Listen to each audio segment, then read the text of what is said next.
शिव विवाह।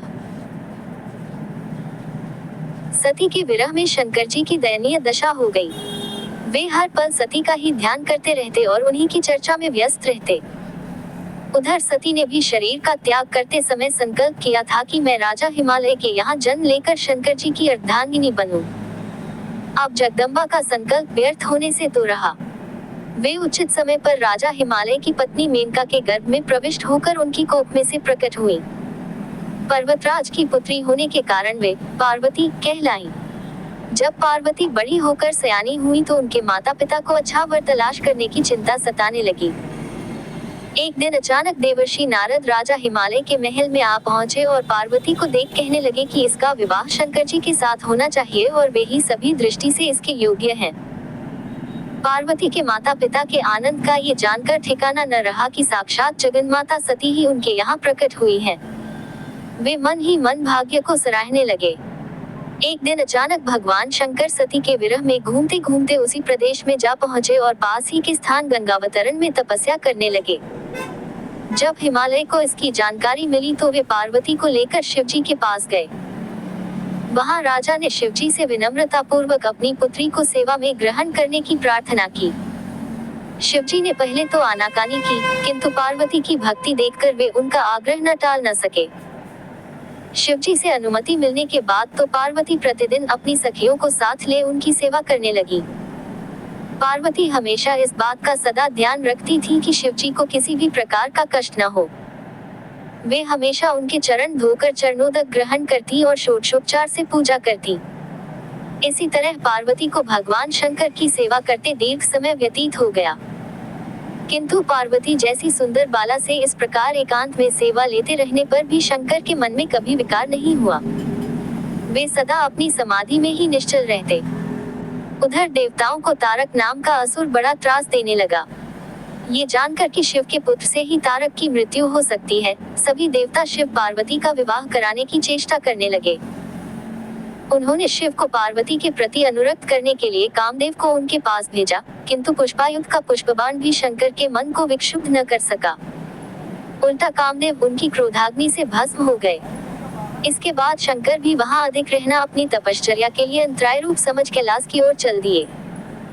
पार्वती को शंकर की सेवा से वंचित होने का बड़ा दुख हुआ, किंतु उन्होंने निराश न होकर अब की बार तप द्वारा शंकर को संतुष्ट करने की मन में ठानी। उनकी माता ने उन्हें सुकुमार एवं तप के अयोग्य समझकर बहुत मना किया, इसीलिए उनका उमा उपलस्मा तप न करो नाम प्रसिद्ध हुआ। किंतु पार्वती पर इसका असर न हुआ। अपने संकल्प से वे तनिक भी विचलित नहीं हुई। वे भी घर से निकल उसी शिखर पर तपस्या करने लगी जहां शिवजी ने तपस्या की थी। तभी से लोग उस शिखर को गौरी शिखर कहने लगे। वहां उन्होंने पहले वर्ष फलाहार से जीवन व्यतीत किया, दूसरे वर्ष वे पर्ण वृक्षों के पत्ते खाकर रहने लगी और फिर तो उन्होंने पर्ण का भी त्याग कर दिया और इसीलिए वे अपर्णा कहलाईं।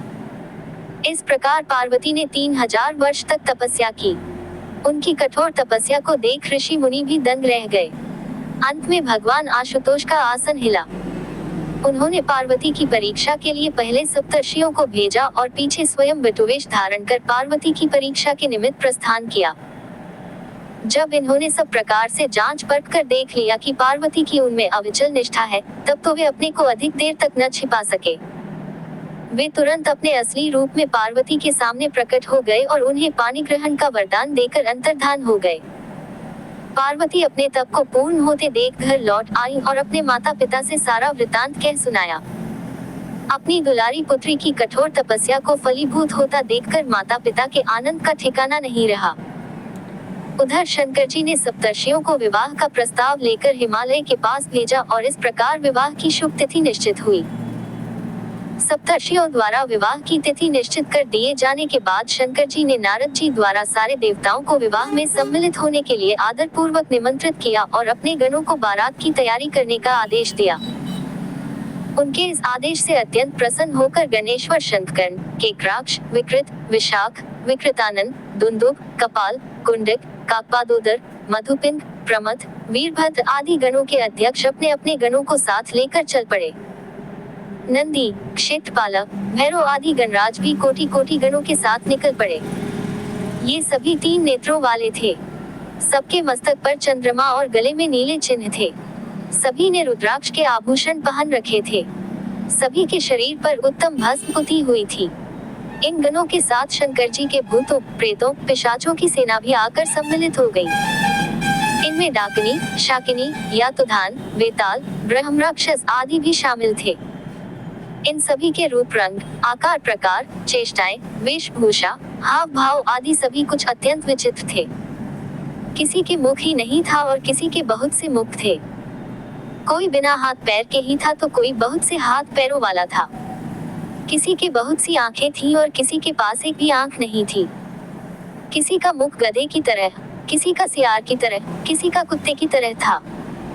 उन सब ने अपने अंगों में ताजा खून लगा रखा था। कोई अत्यंत पवित्र और कोई अत्यंत विभत्स तथा अपवित्र गणवेश धारण किए हुए था।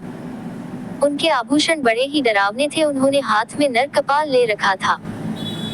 वे सबके सब अपनी तरंग में मस्त होकर नाचते गाते और मौज उड़ाते हुए महादेव शंकर जी के चारों ओर एकत्रित हो गए। चंडी देवी बड़ी प्रसन्नता के साथ उत्सव मनाती हुई रुद्रदेव की बहन बनकर वहां आ पहुंची। उन्होंने सर्पों के आभूषण पहन रखे थे। वे प्रेत पर बैठकर अपने मस्तक पर सोने का कलश धारण किए हुए थी। धीरे धीरे वहां सारे देवता भी एकत्र हो गए। उस देवमंडली के बीच में भगवान श्री विष्णु गरुड़ पर विराजमान थे। पितामह ब्रह्मा जी भी उनके पास में मूर्तिमान वेदों, शास्त्रों, पुराणों, आगमों, संकाद महासिद्धों, प्रजापतियों, पुत्रों तथा कई परिजनों के साथ उपस्थित थे। देवराज इंद्र भी कई आभूषण पहन अपने ऐरावत गज पर बैठ वहां पहुंचे थे। सभी प्रमुख ऋषि भी वहां आ गए थे।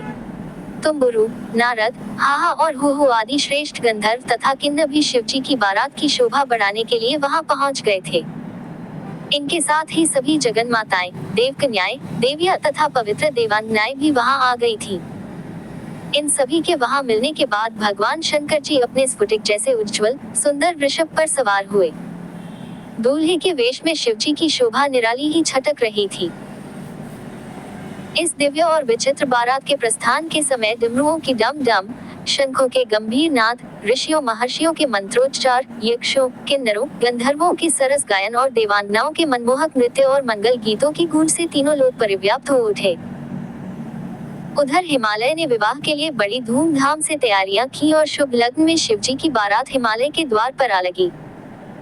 पहले तो शिवजी का विकट रूप तथा उनकी भूत प्रेतों की सेना को देखकर मीना बहुत डर गई और उन्हें अपनी कन्या का पानी ग्रहण कराने में आनाकानी करने लगी। पीछे से जब उन्होंने शंकर जी का करोड़ों कामदेवों को लजाने वाला 16 वर्ष की अवस्था का परम लावण्यमय रूप देखा तो वे देह गेह की सुधि भूल गई और शंकर पर अपनी कन्या के साथ ही साथ अपनी आत्मा को भी न्योछावर कर दिया। हर गौरी का विवाह आनंद पूर्वक संपन्न हुआ। हिमाचल ने कन्यादान दिया।